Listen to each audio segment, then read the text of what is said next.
Hello, welcome to episode 4 of the Detours in Music podcast. Today we have Professor of Voice Kevin McMillan. Today's episode is a lot longer than our previous one, so I'll keep it brief, but I really hope that you all listen to the whole thing, as this is one of the best episodes yet. Hi, I'm Kevin McMillan, and I teach voice here at JMU, and I teach the teaching of voice too, like voice pedagogy. Mm-hmm. I have to help people to understand a little bit better how to guide their students. So that's kind of what I do. Okay. Yeah. Can you tell us how you got your start in music? Yes. I am a pure product of the public education system. Okay. Right? In Canada. In Canada. Right. Okay. Yeah. So I just happened to grow up in a community that had a really strong choral tradition. Mm-hmm. And I sang a bunch as a kid in elementary school before my voice changed. Then, of course, there's the thing, in grade 8. I sat with my head hanging down in the back of the classroom. Yeah. But then got back into it, and basically I just sang in choir until I was asked to sing in front, and that's how it kind of happened. It's not like I had a lot of musical influence in my family. Mm-hmm. My mom did insist that I took a modicum of piano. I wish she had insisted harder. Parents do need to be tough a little bit. But my piano lessons were on Friday night at 7:00. Thank you very much. That's not so good. And I did take some theory, some like rudiments and stuff like that.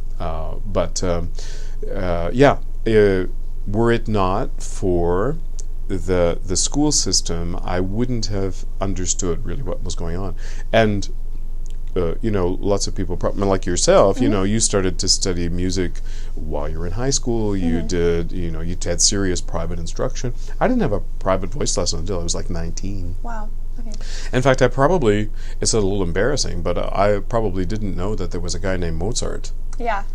Until I was 19, 20, mm-hmm. It's just like, but as a singer, you can come into a musical life like that. Yeah. And probably really, when I was like 18 years old, my voice was kind of settled to the place where I could actually start to study mm-hmm. seriously. And that's how that kind of happened. And then, I thought of it kind of as an avocation mm-hmm. rather than a vocation. Yeah. So I went into university for my first 2 years as a science major. Okay. Did a Bachelor of Science in Agriculture until I decided that I didn't want tracts of land. Yeah. I just wanted to sing. and literally I had to go home to Mom and Dad because Dad was he was saving the dairy herd for me to come home and look after. And I had to say, Dad, I don't think it's in the cards. I don't think I'm going to milk cows for my life. Yes. Right? I'm going to sing. Yes, yeah. Yes. And so I switched then from science into music. Okay. And this will be cute. Because what the relationship is between science types and artsy types, right? And this was a really science-oriented university. I won't even mention the name. Okay. But I was the president of my class in the Bachelor of Science in Agriculture, right? Mm-hmm. And I was organizing all these events, and I thought it was just fine, even though I wasn't taking microbiology with the rest of them. I was taking like opera history and choral conducting and solfege, and voice lessons, right? So I thought I was getting along just fine.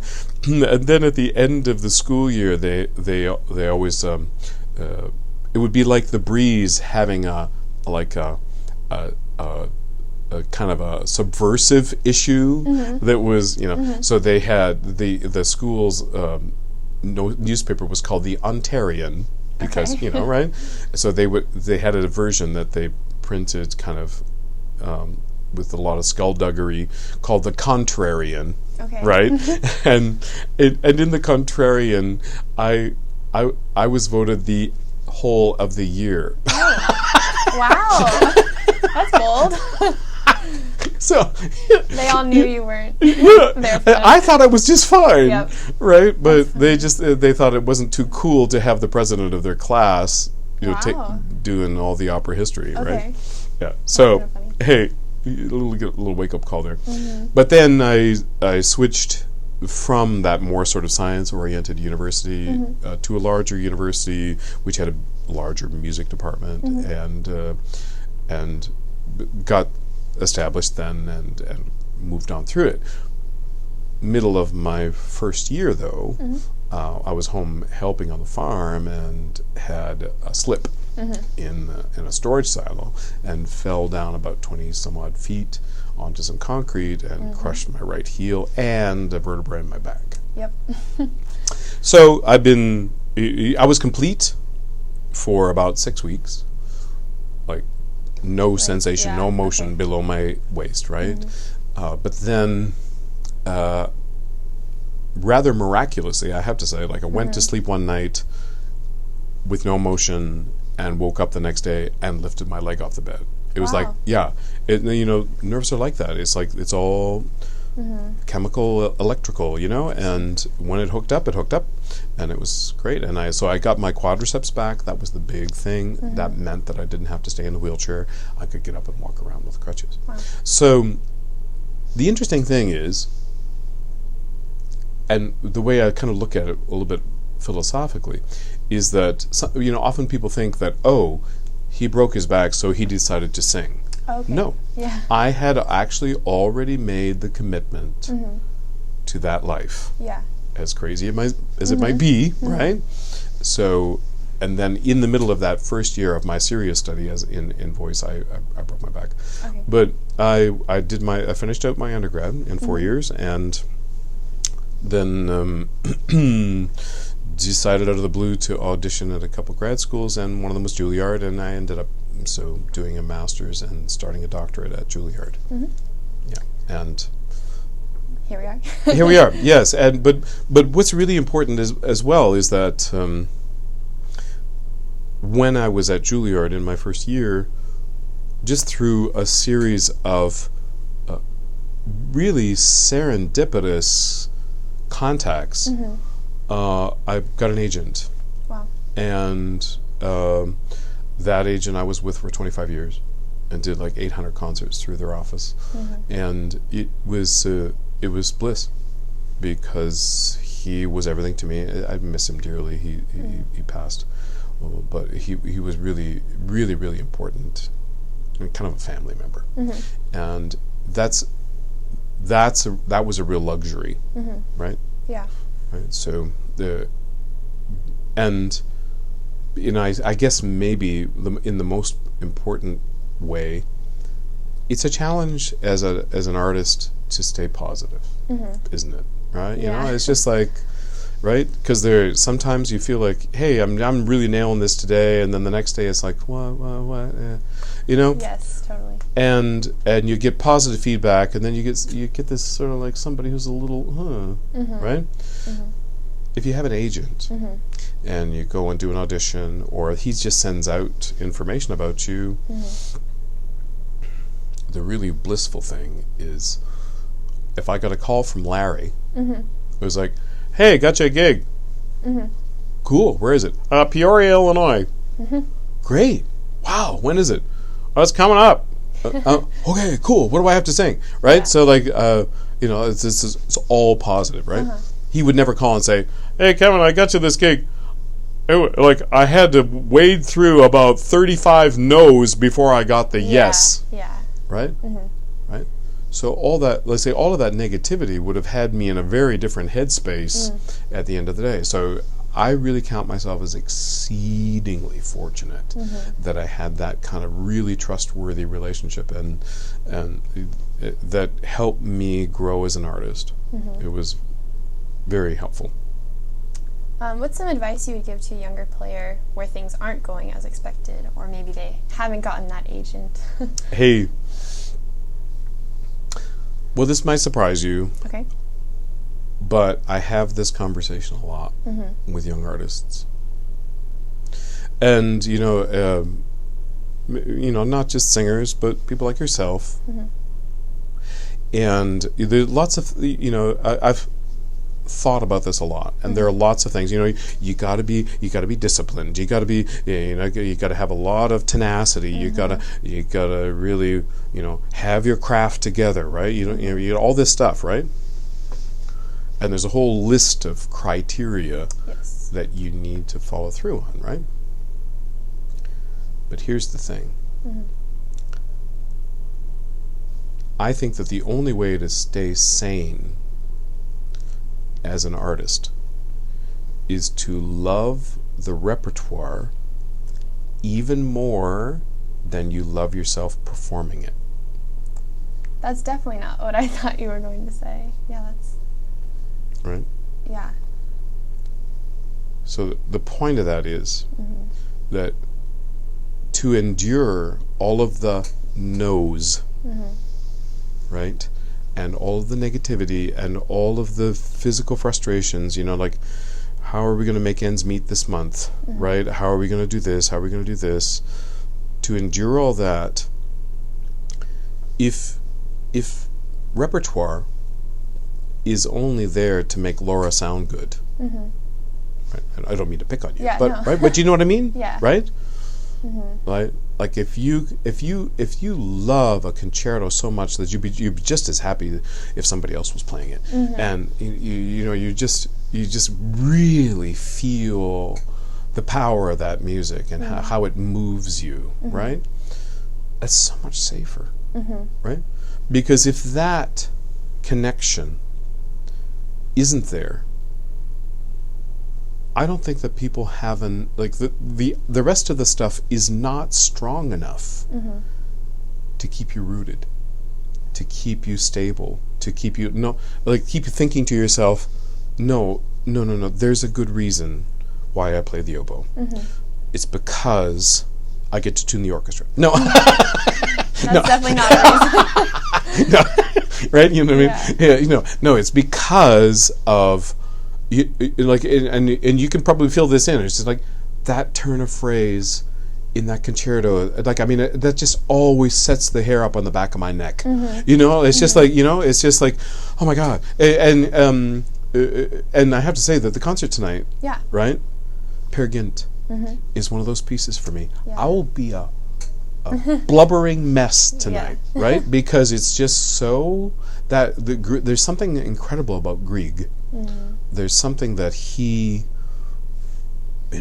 just had such an amazing way of saying the simplest thing. When every time I hear that music, I'm just carried away. Right? It's really magical stuff, right?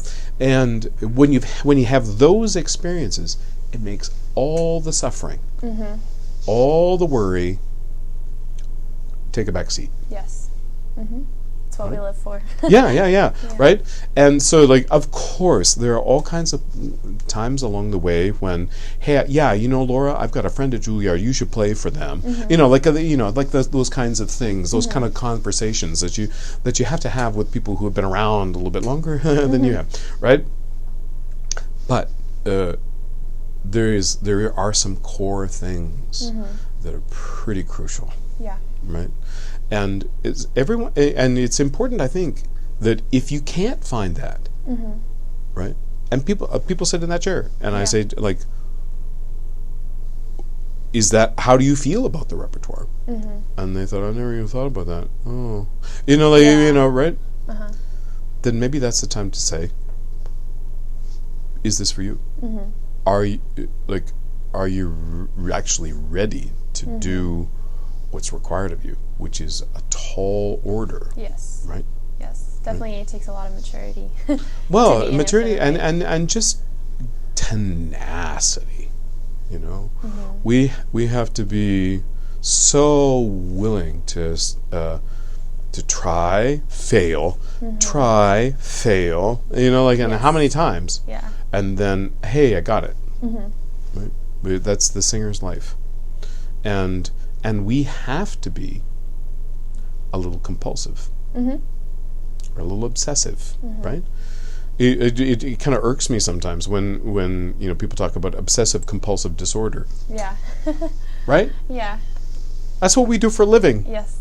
Right? If we weren't obsessive and compulsive, no completely sane person locks themselves in a room and sweats over a phrase for 3 hours. Yeah, that makes sense. Right? We have to be a little compulsive. Mm-hmm. And and it's not just us, right? There are certain walks of life where we really kind of expect that, Mm-hmm. Like, if you're hiring an accountant, you want somebody who's a little compulsive, right? Yeah. You want somebody who is willing to sweat the details so that you don't end up getting audited by the IRS, right? So it's that kind of thing, and that's actually a talent set, honestly, right? So, I would say maybe to them that's they have to measure their real priority, and B, not be afraid about obsessing. Right, because that kind of gets a lot of bad press, right? If you go to a therapist who's not really affiliated with the musical world, they say, "Wow, I can't believe the amount of time that you spend on this." And so the student goes, "Yeah, okay, good. Yeah, I'll go tell my professor." Yeah, and the professor say, "I can only practice an hour a day." Yeah. And the professor would say, "Yeah, find another line of work." Right? Or even being okay with failure. Oh yeah, I saw one of the signs on your door. About Michael Jackson, or Jordan. Jordan. Yeah, Michael Jordan.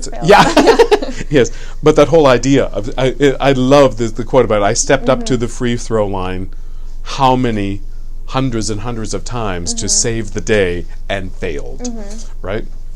And that's why I achieved what I did. Yes. Right? The willingness to fail. That's really good. What's something that you struggled with in undergrad?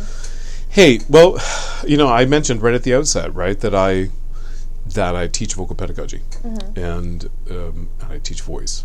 And the number of times I say, "Wow, guys, I really wish somebody had talked with me about these logistical things when I was your age." Yeah. Right? Because back in the 80s, dare I say, even at Juilliard, I didn't really get the kind of concrete, boilerplate, safe approach to managing my instrument. Okay. And luckily, I've always had strong musical instincts, right, which can kind of carry the day with enough willpower and and enough emotional engagement. You can kind of pull it off, right? That can only last so long. So around about age 40, I started to notice hey, this vocal technique thing that everybody's been talking about, there might be some merit to that. Yeah. Right? Yeah. And it's really, I really just wish that, because I had a lot of rethinking, rejigging to do at that time. It's kind of mid-career mess, right? If somebody had sat down with me and talked about just the simplest things about, when you're making a read, right, you got to be careful to do it this way, right? I never got that, right? So you should really feel fortunate that you're getting good guidance that way, right? Yeah, we talk about carrying your body a certain way, which I'm slouching right now. But, and with reed making too, to let go of the knife for a minute and let your hand relax. Exactly. There's just all those little things, and right. So I was able to make a very favorable impression.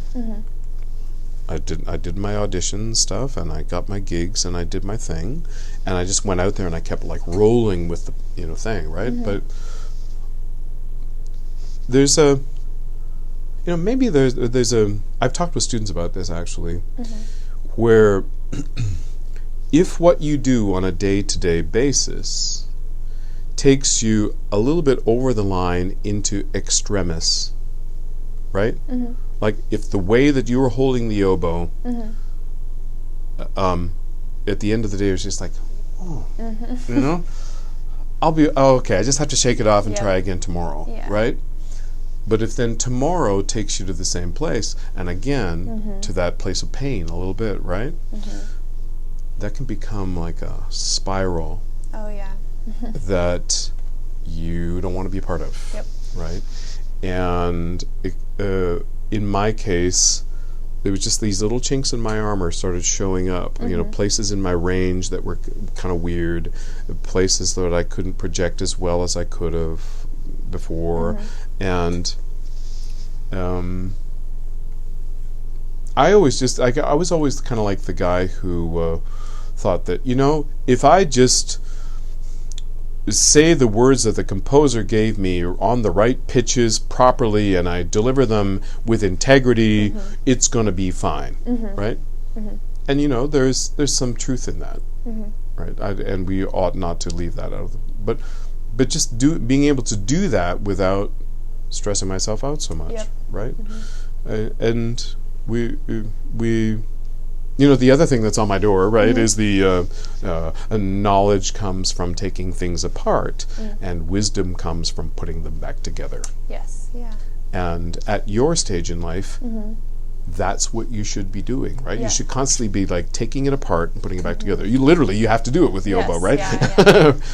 And you notice how things work, and you know, and so like I'm sure that maybe even there's some days where you go like, wow, if I was making an oboe, I would make this a little bit better. Oh, yeah. Right? Yeah, you know, like sometimes in rehearsal you're looking down, you're like, I didn't know that key was there. Yeah, right? Yeah. But this, just that idea that, wow, if I'd just been guided a little bit better when I was an undergrad and a master's student, I could have probably done some things differently. Yeah. You know, and, but thankfully, what happened at the same time as I was, you know, playing, well, like having to go and have lessons with some highfalutin teachers and refigure and rejig some things, I was also teaching more and more myself, right? Yeah, you can learn through that.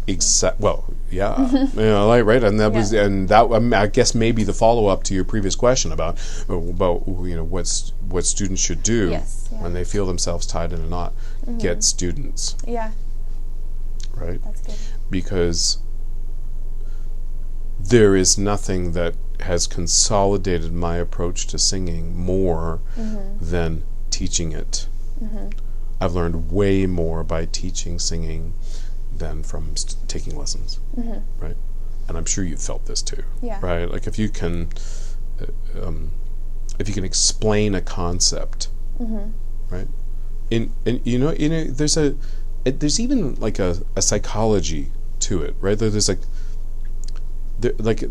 it seems to me, maybe I'm completely out in left field, but it seems to me that professing is a specific act, right? It's like the concepts have to come out of your mouth at the same time as you're generating them, right? Like you can't second guess them. You have to use your knowledge, make it go, okay, try, let's do this, and at the end of the day, you go like, I guess that's what I think. You know, right? Yeah. Right? And the average teaching day for me is like, I'll be at it for like 5-6 hours, and at the end of the day, I'm just completely face palming, like. Why don't you just do what you tell your students to do, you know? You know? It's just like, and I'm constantly apologizing in lessons because, you know, like, the kids feel like I'm beating them up, right? So you have to understand, no. We're in this together because, like, the things that I'm pointing out to you, I do myself, right? I'm not being accusatory. This is a shared experience, right? And if you can learn from my mistakes, so much the better, right? I think now being in my 4th year studying with Dr. Zyko here, I know exactly the things she's going to tell me. Yeah. And I hear the things she tells me are like my comments for other people. Yeah. I'm like, oh, you're not doing this or this or this. It's like, well, I'm the one that doesn't do those things. Yeah, so exactly. Yeah. I'm listening. You know, to I them, sometimes I laugh with pedagogical colleagues that they like, aren't we just terrific at pointing out our own faults in other people? Yeah. So I wish that I had started teaching in my 20s. Okay. Not in my 40s. Yeah. Because I probably could have, maybe could have massaged my way through that little sort of valley of the shadow of death there that I fear that I had to deal with, you know. And that's a unique reason, I think, to give people to start taking students, because usually it's like, oh, you need experience teaching, or like for a resume even, but it's way deeper than that. Yeah, that's it's like really you need to know your craft, and by explaining your craft, you will know it. You end up knowing it. Yeah. That's really important. So why did you choose Juilliard for your master's degree? This is going to sound really pathetic. That's okay. It was a good school. Yeah. That's okay. No, it's really kind of funny because my wife at the time, we got to like Christmas and she said, what are you going to do next year? And I don't know. And I guess maybe grad school. And she said, well, where are you going to apply? Well, I don't know. And she said, why don't you apply to Juilliard? I said, no, go on. Yes. Right? Yeah. So she convinced me. Yeah, bless her, she was very helpful.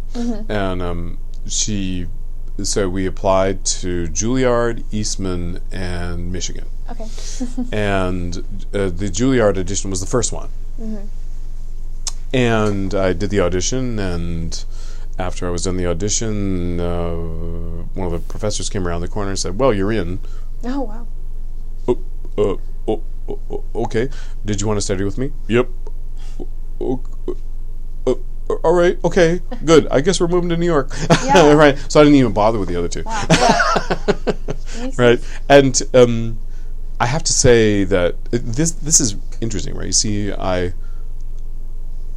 broke my back in 1980, and I had to do a lot of rehab, and then I enrolled in Juilliard in like 1983. Wow. Right. And I was getting around. I was doing okay. But I went, by going to New York, you know, you have to be on your feet a lot. Yes. Right? And I swear New York did my rehab for me. That kind of makes sense. Right? Yeah. Because it's one thing to go to the gym and do what, you know, Mary tells you to do in doing, you know, you're doing your physiotherapy, right? It's another thing to just get around in New York, right? Yeah. And so like the image for me was that we moved there in September and started school, came home at Christmas to Canada, and there were days when I thought, I don't know if I can do this, you know, because I was just so exhausted, right? But then by May, somebody said, hey, you should go over and get your hair cut across Central Park because there's this really good barber over there. I thought, oh, cool, yeah. Is he expensive? No, he's a pretty good deal. All right, so I made an appointment, and I left Juilliard, and I just, you know, walked down to Columbus Circle and walked across Central Park and went to where he was and got my hair cut, and I walked back, and I got to Juilliard, and I realized, oh, I'm not tired. I'm not tired. This is what it's like. Yeah. Right? So I basically, just through daily, you know, using the subway every day and going, it just brought me to that level. And you see, I was in a better place to be able to run around the planet because really, you know, I've been on all the continents, you know, and I've done all these performing engagements all over the place, and travel is a big challenge, right? And for me, you know, I put a lot of miles on my crutches, you know, right? And so it took a lot of work that way to make it happen. That's awesome. Yeah, it was another part of the mental toughness. Yeah, seriously. Right. Yeah. So like, but maybe in a healthy way, right? Because like I'm more concerned about like getting to the next flight on time. I remember one time I was on a moving sidewalk and I was actually kind of breaking into a canter. Yeah. To try and get there, and when other people would have been fretting about little things, right? I was fretting about the big things. Yes. Yeah. How do you define detour? Well, the detour is like, for me, this is the way I'll define it. Okay. I have always felt very, very strongly about the repertoire, as you've gleaned, right? And about how it needs to be expressed and how important that is for society. To do that and to do it with integrity, right? Not this. You see the poster in my studio here. It says mediocrity. It takes a lot less time, and most people won't notice the difference until it's too late. Yeah, with a leaning structure. Yes, a leaning Tower of Pisa, right? Yeah. I mean that's very snarky, but it's kind of true, right? It's like people can kind of limp along with good enough, right? And I was just never the guy that would accept good enough. I was always beating myself up quite a lot. That's a good thing. And well, yeah, I guess so. A psychiatrist might beg to differ. But to be in a place where my instrument wasn't functioning in a way that would allow me to express myself the way I had felt all along that it needed to be expressed, right? That's a detour. That's a crisis. Okay. Right? And people have this, right?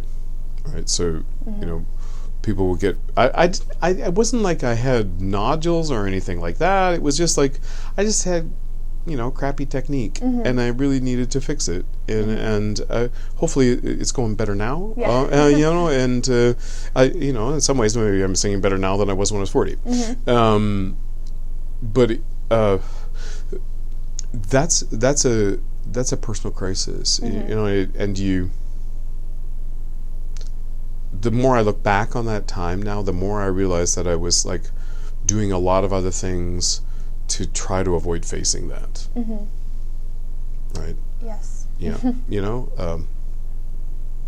I talk a lot about the sort of 5 steps to helping yourself fix a problem. Okay. And it's handy because you got 5 fingers, right? So the first step is recognizing that there's a habit or a thing that you're doing which gets in the road. Yes. Right. And this is not just playing the oboe. This is, maybe life. Right? Like I do I drink too much coffee. So that's my problem. No. But let's just say, so you recognize that there's a thing, right? So that first step is all about not being in denial. Yes. Right. Right. And then hopefully you've got a pedagogue who can work with you to craft a solution to try to remedy that problem, right? Or a therapist, or however this is manifesting itself, right? And then this third step is using that strategy to try to fix the problem. That's the dirty work in the practice room. Yes. Right? The fourth step is utilizing that strategy to fix the problem with success. Okay. Right? And the last step is success. Right? So each one of those steps is kind of fraught with challenges, right? You need somebody that you can trust, or that somebody that you can work on in step 2, right? To get the right strategy, and you may have to try a bunch. Yeah. Right?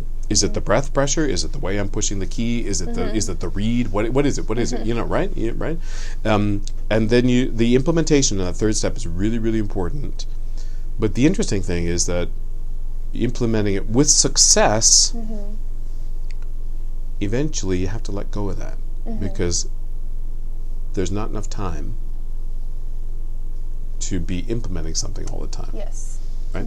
Sometimes it's eventually, that can take a while. That fourth step can take you quite a long time. Yeah. But sooner or later, you should let it go and let your subconscious do the thing. Right? I'm sure you've got facets of your playing that are like that, right? Like if you overthink them. Yeah. Right? That's getting stuck in step 4. Yes. Right? You're doing repairs while you're performing, as opposed to no, I'm free. I'm going to do this thing. Right? Right. So, life is like that. Yeah. Right? Even step 3, I guess, when you're having to implement it on your own. Someone else's door I read on Dr. Madison's door. She said it says like, I'm the teacher, you're the student. I'm here to teach you things. You're here to learn these things. Please try to work with me and actually do what I tell you, kind of. And if they don't work, then we can do something else. Right. Not just take the advice that you want to hear, I guess. Yeah. No, we all need to be open, right? And maybe that's yet another response to your earlier question, right? Yeah. Because we all meet people in our line of work who have become jaded, right? Who can't just be there because of the power of the repertoire, and gosh darn it, this is an opportunity to perform Peer Gynt, and I'm going to step up to the plate and I'm going to make this work, right? Because it's so incredible, right? And it's not like I'm going to step up to the plate because I got to do it sort of, I guess, because I got to graduate, right? That's a very different attitude. Yes. Right? And part of that, not allowing yourself to become jaded, we all meet really special people along the way, right?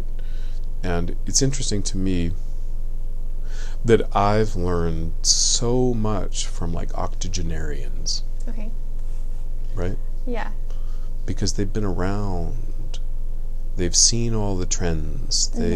They've seen all this stuff, and they can tell you in a second, like, oh well, why don't you think of it this way? What? Right? Because they just have this breadth of experience and knowledge. But the really great ones come at it from a place of joy, right? Yes. And they're not, like, well, you better suck it up because you're never going to get ahead that way. Life's too short. Find a way to stay open, right? And in fact, I'm just looking at some photos on the wall behind me here, and I had one of the students there is one of my favorites, and he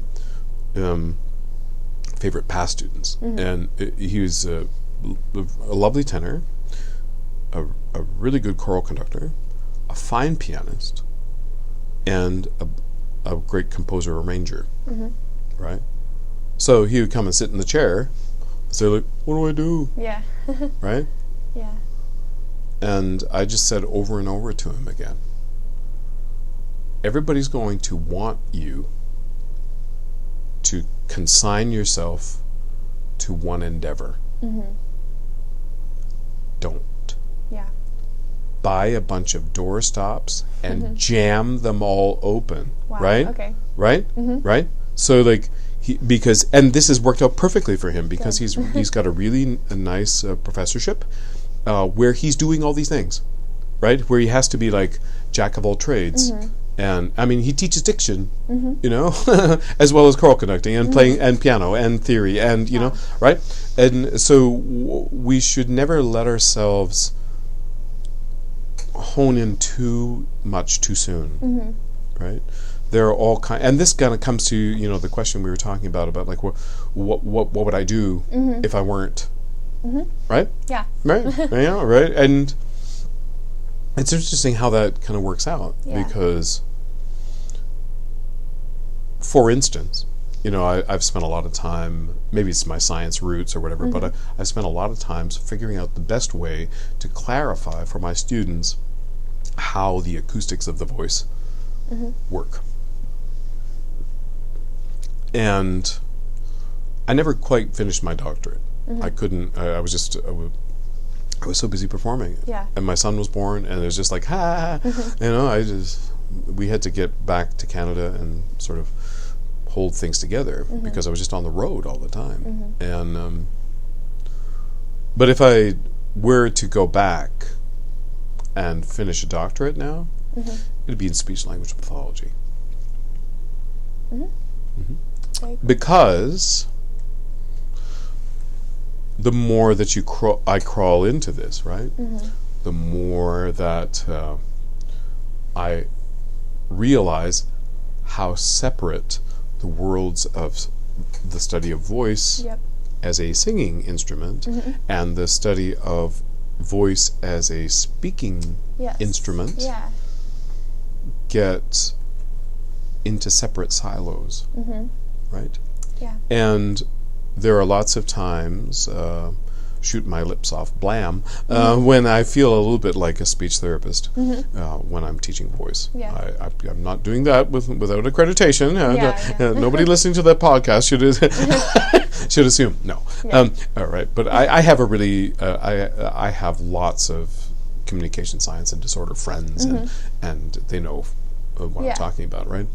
And in fact, for the first time this year, there's a lovely doctoral student from communication sciences and disorders that's in my graduate vocal pedagogy class. And she's a total breath of fresh air. I just think she's the bee's knees. And it's really refreshing. So in a perfect universe, right, I've worked pretty hard on the la, right, right? But it would be pretty cool to just basically have two ball hats, one of which is voice professor, and then you take that one off and you put on speech language pathologist, and we're going to do stuff to help your speaking voice, because it's a common thing, right? You get students that come in and they sing for you, and they say, "What do you think of my singing?" Right? And I say, your singing is first class, but we've got to fix the way you talk. Because if you speak in croak like that all the time, you're really gonna lose it. It's really hard on your vocal folds, right? So let's do some stuff that helps you with that, and then that would be where I would go. I think that would be quite exciting, actually. That's awesome. And I've done. Through enrichment programs in the summer and at conferences and all that sort of stuff with the Voice Foundation and the Pan American Vocology Association and that sort of thing. I really feel like I'm, that makes perfect sense. Yeah. And the irony is that it's even that, like that level of figuring out how the voice works, helps my singing. Yes. Right? Definitely. So for my recital in 2 weeks, I'm really working hard on my technique to get it to work in this stuff, right? And it's that feels good. Yeah. Ultimately, I was talking with a friend about this a little while ago, and you're like, how do you measure success? Right? Tricky, right? I mean, is success only if Laura gets the first chair of the New York Phil, right? Yeah. You can. Some would say yes, others would say no. Yeah, right. Yeah, that would feel pretty successful. But Wichita might also be okay, right? Right? Like, if you can be in a place, at which I have to say, I am eternally grateful to JMU. I'm not buttering you up. No. but truly, because there's a kind of a thing. I'm Canadian, and I've sung in Canada for decades, and my reputation precedes me, and I've done all the stuff, right? And I taught there, but there is a kind of a thing about being a prophet in your own land. Yeah. Right? Definitely. And there's been something really quite lovely in coming here. Mm-hmm. I mean, Harrisonburg's a great town, and this is a great school. Not just because it's pretty here, Mm-hmm. and JMU is nice. No, Yeah. it's not just nice. There's a different attitude here, Mm-hmm. right? And that at every step along the way, I've been encouraged to grow. Yes. I've been encouraged to expand. Mm-hmm. I've been encouraged to discover, Mm-hmm. right? Yeah. Rather than being siloed off in a little studio on the third floor, Mm-hmm. and keep your nose out of everybody else's business, Yeah, right? definitely. No, there's a sense of community here that doesn't happen everywhere, Mm-hmm. right? That doesn't happen by the force of gravity, for sure. Like, there's a sense of social interaction and diplomacy and thoughtfulness, Mm-hmm. and all of these things that we should never take for granted, Yes. right? And it's because of that permission Mm-hmm. to be Yeah. and to just sense a utility, Mm-hmm. right? Like I feel, I think I'm doing okay, Yeah. and I think my kids, my students, Yes. sense my commitment to them, Mm-hmm. and sense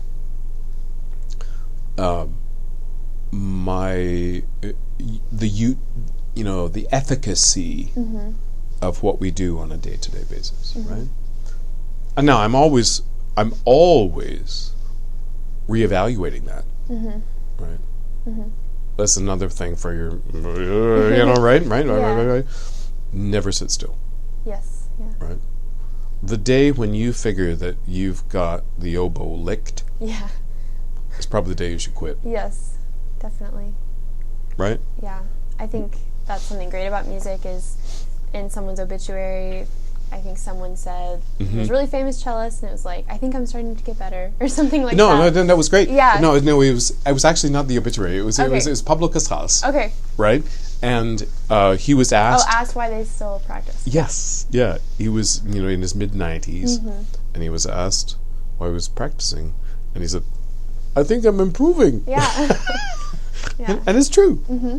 right? And there's, and I found this, in the world of singing too, right? There, I've taught people who are in their 70s Mm-hmm. and early 80s, and it's never too late. Yeah. To rethink, rework, Mm-hmm. right? I'm just going to keep going Yeah. until they drag me out of here in a box.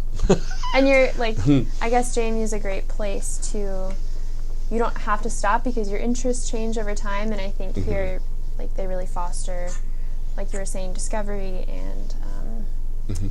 your education never stopping, I guess. Right.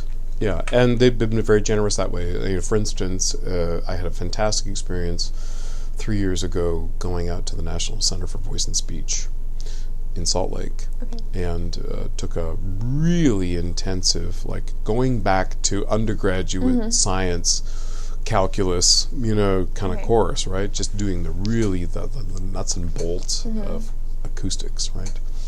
And I learned so much. Yeah. And JMU was quite willing to step up to the plate and make that possible for me. It's a good place to work, and